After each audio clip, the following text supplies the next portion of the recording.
Assalamualaikum warahmatullahi wabarakatuh. Perkenalkan saya Zara Putra Suni dengan 3 digit terakhir 073 dari TRO Angkatan 2024 kelas praktikum C.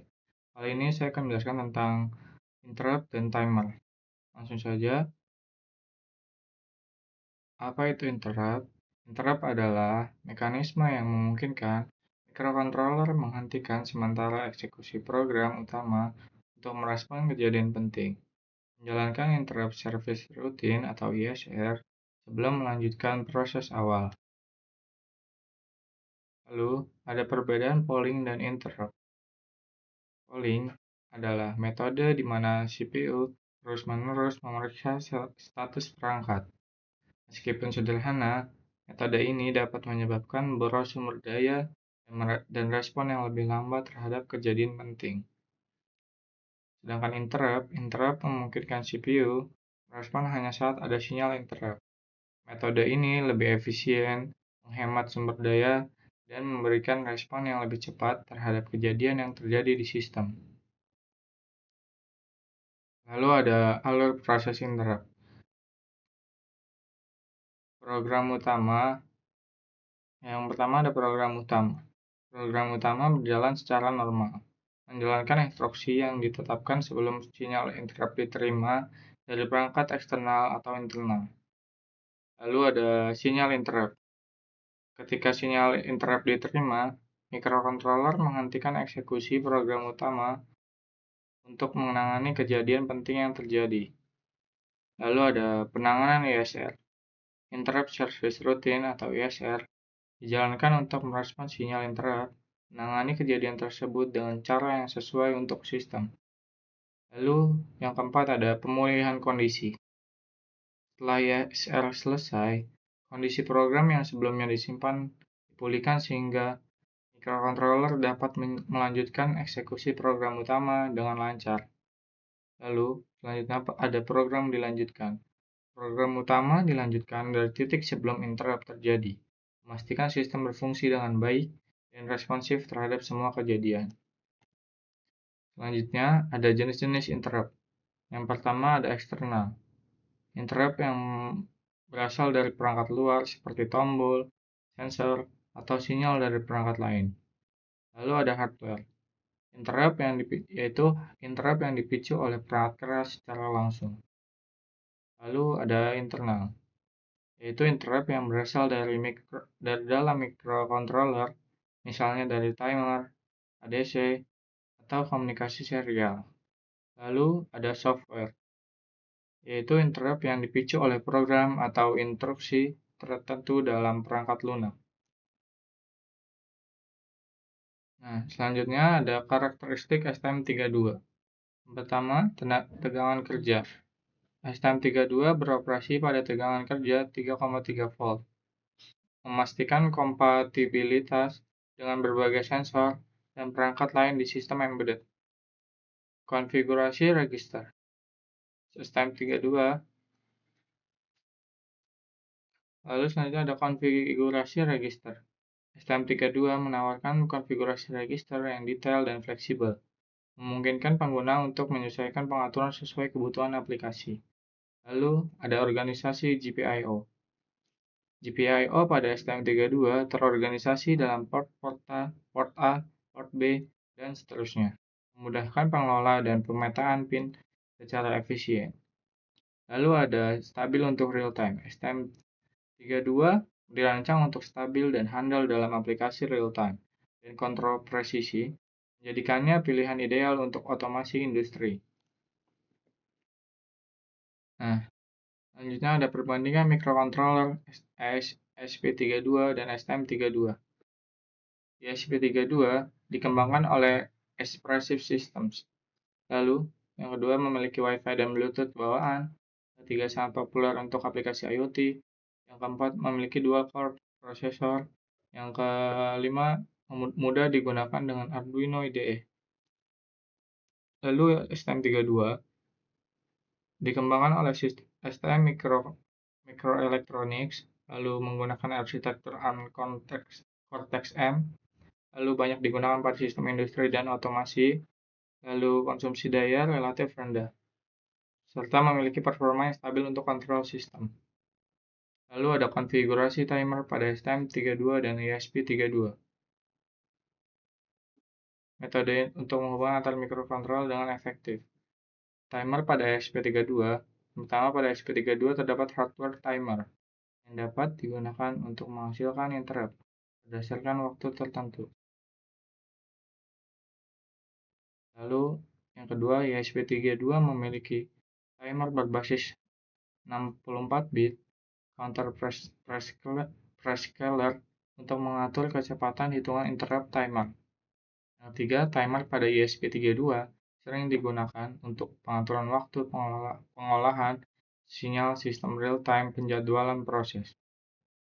Lalu, timer pada STM32. Pada STM32, timer memiliki beberapa jenis seperti basic timer, yaitu hanya untuk timing, lalu general purpose timer untuk timing, PWM, dan input capture.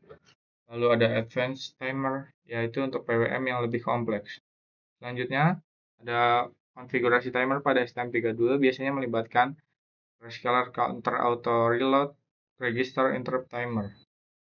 Lalu, timer dapat digunakan untuk menghasilkan PWM, delay, atau interrupt periodic. Ya, selanjutnya ini ada codingan untuk yang percobaan pertama yaitu STM32 menggunakan OLED. Ini untuk codingannya seperti ini.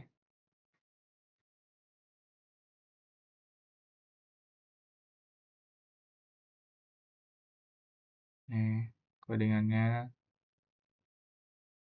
yang GPIO unit dengan menggunakan I2C unit.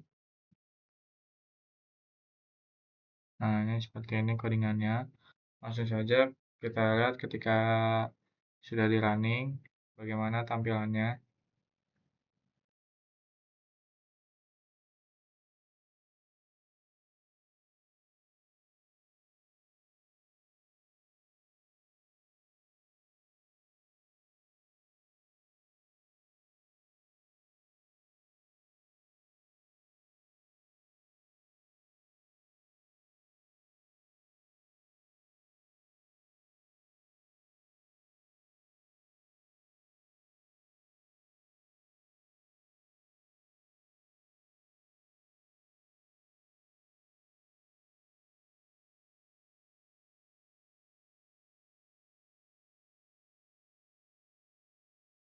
Nah, ini selanjutnya codingan untuk ESP32 untuk percobaan kedua ini codingan untuk ESP32 ke OLED.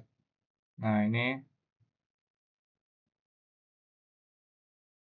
untuk codingannya seperti ini menggunakan button pin lalu LED pin.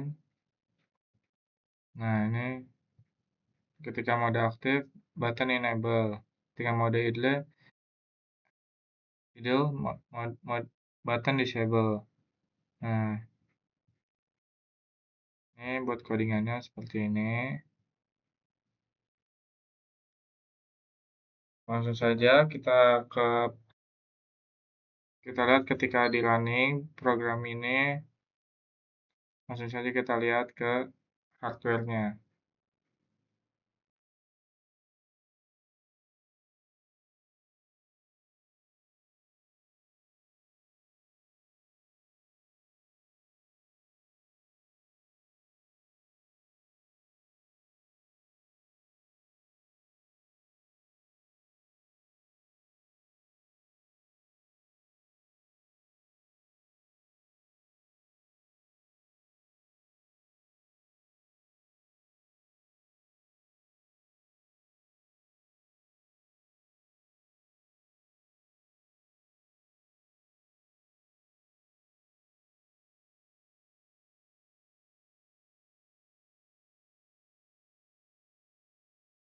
Nah, ini codingan untuk ESP32 ke OLED namun divariasikan dengan flip-flop pada LED-nya. Menggunakan 3 LED, di sini menggunakan 3 LED, 1 push button. Nah, ini untuk codingannya seperti ini, untuk loopnya seperti ini. Ketika aktif mode, Ini seperti ini. Lalu ketika mode aktif itu seperti ini codingannya. Nanti di OLED-nya tertulis mode aktif. Nah, ini untuk mode idle seperti ini codingannya.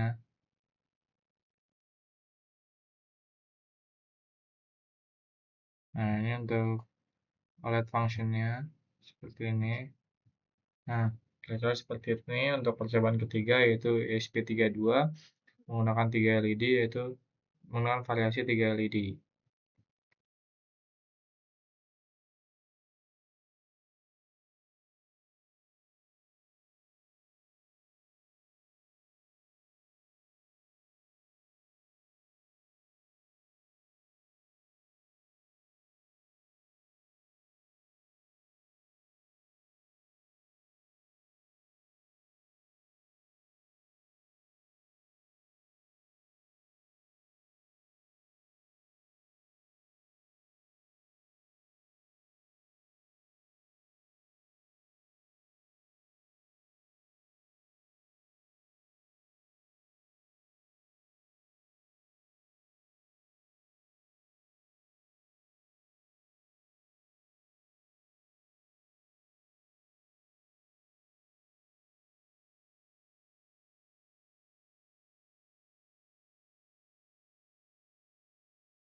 Nah, ini untuk codingan yang selanjutnya.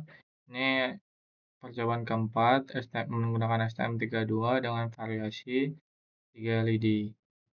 Ini untuk codingannya nih untuk mengenai tusi. Yang lalu untuk waktunya ketika mode aktif ini 10 detik dan ketika mode idle itu 15 detik. Nah, ini untuk while-nya seperti ini. Dia akan aktif, mode idle akan aktif ketika mode aktifnya sudah habis yaitu setelah 10 detik pertama. Itu mode idle aktif. Nah, ini untuk codingannya seperti ini.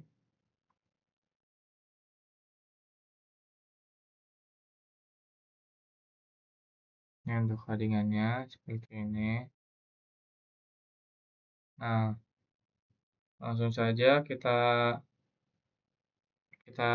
running, kita lihat ketika program ini di running di hardware-nya itu sendiri.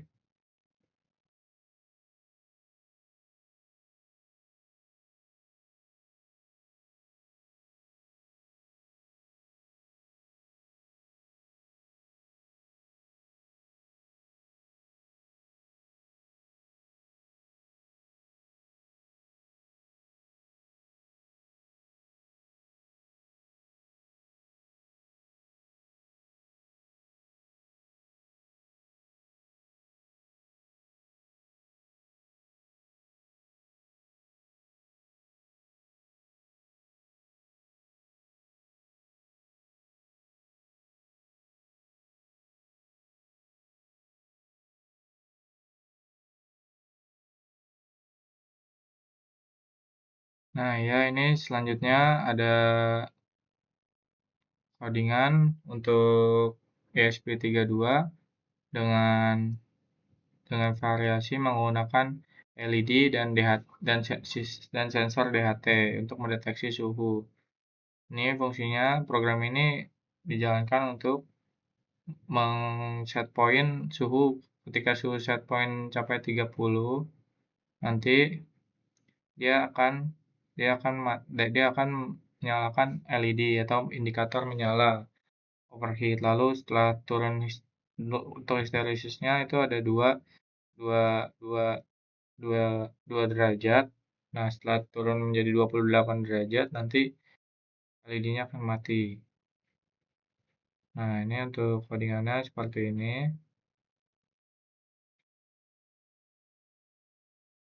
Langsung saja kita lihat ketika program ini di running di hardware.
Sekian presentasi dari saya, kurang lebihnya mohon maaf. Wassalamualaikum warahmatullahi wabarakatuh.